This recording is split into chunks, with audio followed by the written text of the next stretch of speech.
सबसे पहले आप सभी भक्तों को जय श्री राधे, जय श्री कृष्णा। आज हम कुछ रहस्यमय कथा सुनाने जा रहे हैं जो आत्मदेव की पुत्र धुंधकारी और गोकर्ण का एक कथा है। इस कथा में अगर कहीं भी त्रुटि गलती हो जाए तो आप सभी भक्तगण श्रोतागण क्षमा करेंगे। सबसे पहले गुरु स्मरण करेंगे, उसके बाद कथा की ओर हम लोग चलेंगे। ओम गुरुर्ब्रह्मा गुरुर्विष्णु गुरुर्देवा महेश्वरा गुरुर्साक्षात् परं ब्रह्मा तस्मै श्री गुरुवे नमः।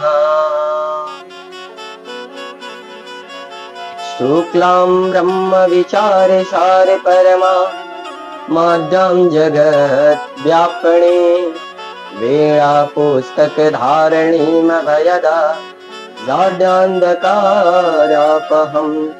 हस्ते स्फाटिकमालिकां विदधते पद्मासने संसिता वन्दे त्वं परमेश्वरी भगवती बुद्धिप्रदा शारदां बुद्धिप्रदा शारदा। चलिए आइए कथा में हम लोग सब जुड़े। पूर्व समय की बात है कि तुंगभद्रा नदी के तट पर एक सुंदर नगर बसा था। उस नगर में सारे वर्णों को अनेक लोग अपने अपने कर्म अनुसार लगे रहते थे। उसी नगर में एक आत्मदेव नाम का ब्राह्मण अपनी पत्नी के साथ रहते थे। आत्मदेव बहुत ज्ञानी और तेजस्वी राजा थे। उसने अपनी पत्नी का नाम धुंधली रखा था। वह अच्छे घर की होने के बावजूद भी बहुत ही झगड़ालू थी। आत्मदेव धुंधली के पास अपार संपत्ति और सारी सुख सुविधाएं होने के बाद भी उनके घर में शांति नहीं थी। इसका कारण यह है कि दोनों को कई वर्षों जब शादी हुई थी तब संतान तब से नहीं थी। उनके संतान के प्राप्ति के लिए दोनों बहुत सारे व्रत और उपवास किए, बहुत सारे यज्ञ हवन कराए। इतना करने के पश्चात भी आत्मदेव को कोई संतान नहीं हुआ। उनकी पत्नी धुंधली कारणवश आत्मदेव से बहुत उदास रहने लगे। उनके अब जीवन में किसी भी वस्तु के कोई रुचि नहीं रह पाया। और एक दिन आत्मदेव सुबह अपने घर से निकल गए जंगल की ओर। वहां जंगल के राह पर रास्ते में उन्होंने प्यास लगी उनको, तो तालाब के पास रुक गए और वहां उन्होंने जलपान किया। आत्मदेव देखा कि वहां पर एक सन्यासी जल पी रहे हैं। आत्मदेव ने सन्यासी के सामने गए और हाथ जोड़कर प्रणाम करने लगे और वहां खड़े हो गए, उन्हें प्रणाम किया। और प्रणाम करने के बाद सन्यासी आत्मदेव से पूछा कि ब्रह्मदेव, आप कुछ चिंतित दिखाई दे रहे हैं, आपको कौन सा कष्ट है, बताइए।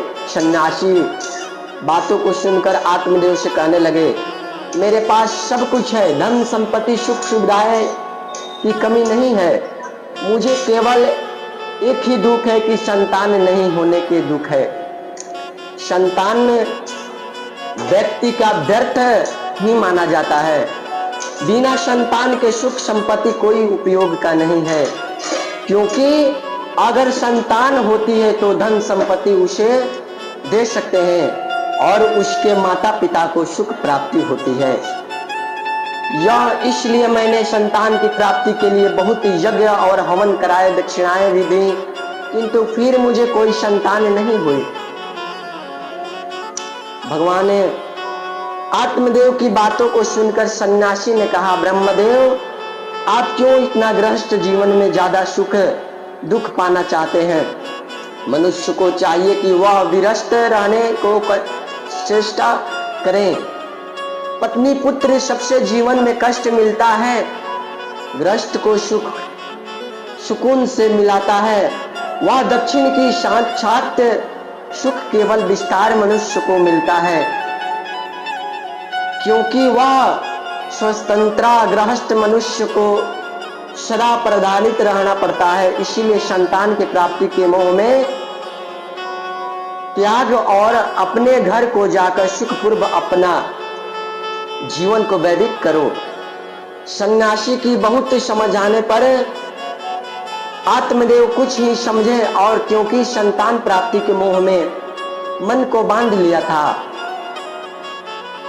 आत्मदेव को ना मानते हुए देखकर सन्यासी प्रबंध होकर कहा कि आत्मदेव, अगले 7 जन्मों तक तुम्हें कोई संतान नहीं होगी, इसलिए तुम अपने घर जाओ। वहां आत्मदेव नहीं माने। तब सन्यासी ने आत्मदेव को एक फल दिया और कहा, तुम इस फल को अपनी पत्नी को खाने के लिए दो, जिसे तुम्हें पुत्र की प्राप्ति होगी। तुम्हारी पत्नी को कहना कि 1 वर्ष तक नियमों का पालन करें, अपने मन को नियंत्रण रखें और कभी क्रोध ना करें, सदा भगवान की भक्ति में लगी रहे। ऐसा करने से तुम्हें मन को अनुकूल आचरण करने वाला पुत्र प्राप्त होगा, वह सदाचारी भी होगा। सन्यासी इतना कहने के बाद वहां से चले गए। आत्मदेव भी फल लेकर अपने घर को चला गया। घर जाने के बाद आत्मदेव सन्यासी द्वारा दिया गया हुआ फल अपनी पत्नी धुंधली को खाने के लिए दिया और सन्यासी द्वारा बताए गए नियमों का पालन करने के लिए कहा। आत्मदेव अपनी पत्नी धुंधली को बहुत ही आलसी थी, उसने अपनी पत्नी को पड़ोसी के पास जाकर इस बारे में बात की। धुंधली ने अपनी पत्नी पड़ोसी के मित्र से कहा कि बहन, कहीं फल खाने भी पुत्र प्राप्ति होती है, क्या गर्भ में बच्चा धारण करना बहुत ही कष्टदायी का काम होता है और ठीक से अपनी मर्जी के खाना भी नहीं खा नहीं सकते हैं। प्रसव करने से समय असहनीय भी होना पड़ना भोगना पड़ता है। यदि कई इधर उधर हो गई तो प्रसव के समय प्राणों को भी हाथ से धोना पड़ता है। प्रसव के बाद बच्चे का मलमूत्र भी साफ करना होता है, उनका ख्याल भी रखना होता है। बच्चों तो हमेशा रोते ही रहते हैं, उसकी वजह से ढंग से नींद भी नहीं आ पाती है। इसलिए मैं समझाती हूं कि जिन स्त्रियों को बच्चे नहीं है वह सुखी, या जो विधवा है स्त्री वही सुख है, क्योंकि उन्हें संतान को घर रखने का और पालने का कष्ट नहीं भोगना पड़ता है। इस तरह अपने पड़ोसी के साथ बकवास करें। आत्मदेव के द्वारा अपनी उस फल को अपनी गाय को खिला दिया। उसी समय की बात है, धुंधली की बहन उसके घर आती है। धुंधली ने उसे अपना यह सारा विपरीत बात सुनाती है। धुंधली को सुनते ही बाद उसकी बहन बोली कि तुम चिंता मत करो, मैं अपनी गर्भ से तुम्हें अपनी कुछ पैसा दे देना, जन्म लेती अपने बच्चों को तुम्हें दे दूंगी। तुम अभी घर ही रहो ना, घर से बाहर मत निकलना। मेरा बच्चा तुम्हें देने के बाद कह दूंगी कि मेरा बालक मर गया, तब तुम्हें मेरे बच्चों को ही अपना बच्चा कहकर अपने पति को बता देना कि इस तरह कहकर दोनों के बहनों की अपनी योजना के अनुरूप कार्य करती है। समय बीतने जाने पर धुंधली ने बहन के यह एक बालक उत्पन्न होता है और वह उस बालक को लाकर धुंधली को दे देती है। वह लोगों को कहती है कि उसका बालक मर गया। इधर धुंधली ने अपने पति को कहती है कि मेरे संतानों को दूध नहीं है, इसलिए हम यहाँ पर मेरी बहन लाकर रख लेते हैं। उसका बालम जन्म लेते ही मर गया। धुंधली की बात मानकर आत्मदेव ने अपने बहन को अपने घर में रहने की अनुमति दे दी। बालक के जन्म लेते ही बाद आत्मदेव अपने घर के उत्सव मनाया और ब्राह्मणों को दान यदि देकर जन्मोत्सव की सारी विद्या पूरी की। ठीक 3 महीने के बाद उस गाय को भी जिस धुंधली ने सन्यासी द्वारा दिया गया हुआ फल, एक बालक के जन्म वह गाय लेती है। मनुष्यों की तरह था। यह देखकर आत्मदेव बड़ा आश्चर्य हुआ कि सारे लोगों को यह बात फैल गई कि और लोग दूर दूर से वह बालक को देखने के लिए आते हैं। लोगों को यह कहकर आत्मदेव कितना भाग्यशाली है कि पहले तो उसके यहाँ कोई बालक नहीं था, लेकिन अब 2 बालक हैं। गाय को पेट से उत्पन्न उस बालक को कान गाय की तरह थे, इसलिए उसका नाम आत्मदेव ने गौकर्ण रखा। गौकर्ण बहुत ही साधु पुरुष और भगवान के प्रण भक्त निकले, परंतु धुंधली का जो पुत्र धुंधकारी था अत्यंत की दुराचारी और नीच निकला। इसी कारण वह एक पिशाच बना गया। आगे चल के गौकर्ण जी ने अपने इस भाई को श्रीमद् भागवत महापुराण का श्रवण कराया, जिसके प्रभाव से वह पिशाच रूप से मुक्ति पाया था। भगवान सब देखते रहे। गौकर्ण विद्वानों के इलाका में गया अपने पढ़ाई करने के लिए, और वहां जो पुत्र धुंधली के थे धुंधकारी, वह यहाँ चोरी लबारी वहां पकड़ा गया, वहां यहाँ गया। कई वेश्यों को साथ सोना, यह कर्म का प्रभाव उस पे पड़ा। यह सब धुंधली ने सुनी।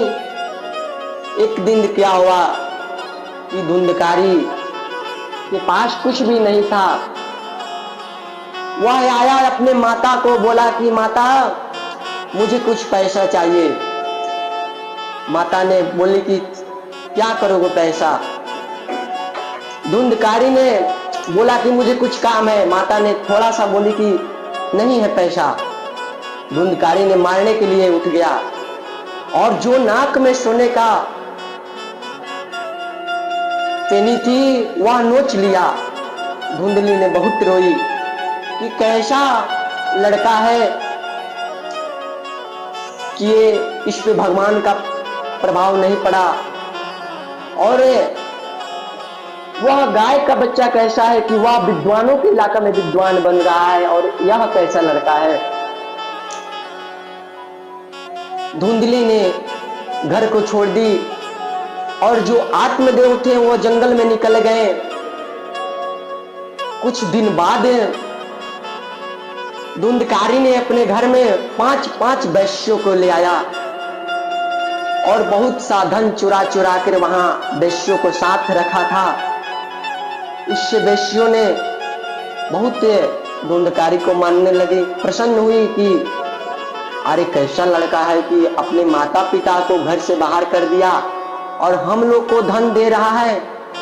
उसमें एक समझदार वेश्या थी जो चारों वेश्यों को समझाने लगी कि अरे बहन ये तो चोर है, चोर।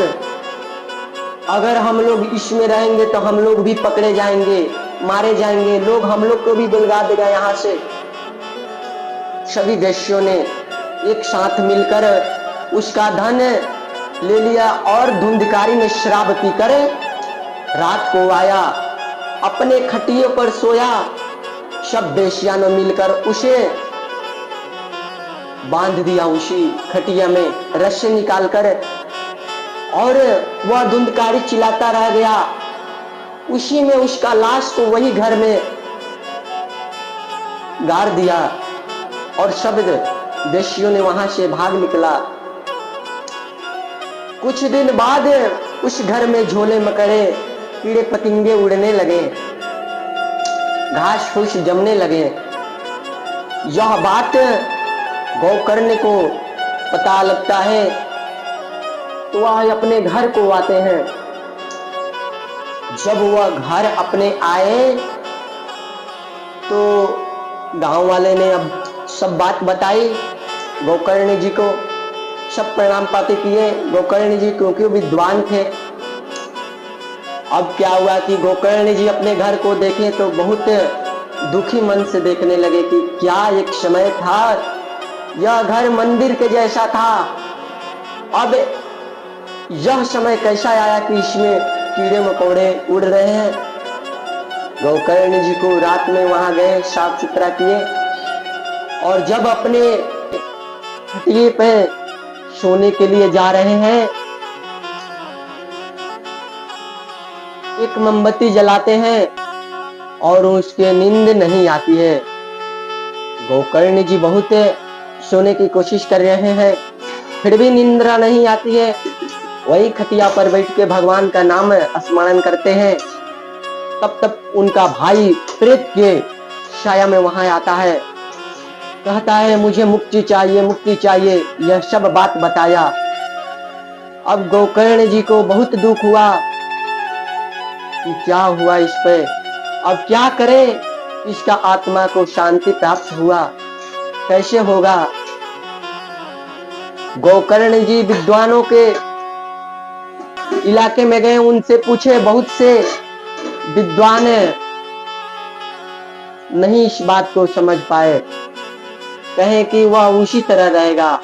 उसी में एक विद्वान भगवान के रूप में आया और कहता है कि अपने भाई को श्रीमद् भागवत महापुराण का ज्ञान सुनाओ, कथा सुनाओ, उससे अगर हो सकता है कि तुम्हारा भाई का मुक्ति अवश्य मिलेगा।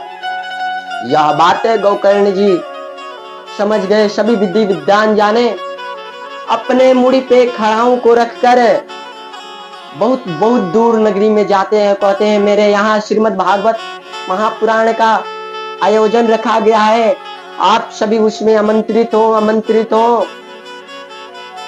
यह सब बात सभी लोगों को बताते हैं, बहुत बहुत दूर विद्वानों को बुलाते हैं अपने घर पे। और जब श्रीमद् भागवत का आयोजन प्राप्त होता है, अब तो प्रेत हवा होता है, हवा में बहता रहता है, एक जगह कहीं भी नहीं टिकता है। गोकर्ण जी ने सोचे कि क्या हुआ इसको, अब यह कैसे एक जगह पे कथा सुनेगा। अब यह बात एक विद्वान से पूछते हैं तो वह बताता है कि बांस को ले आओ और बांस को में छेद एक सुरंग बनाओ, उसी सुरंग में प्रेत को बैठा दो, क्योंकि बांस में हवा नहीं अंदर जाती है।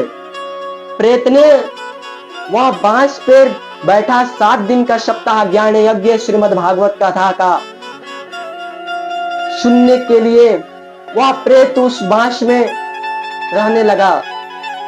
कथा रोज चलने लगी, रोज चलने लगी। जैसे जैसे कथा के दिन बढ़ती थी, वैसे वैसे बांस का गिरे फटता था, एक एक गिरे फट जाता था।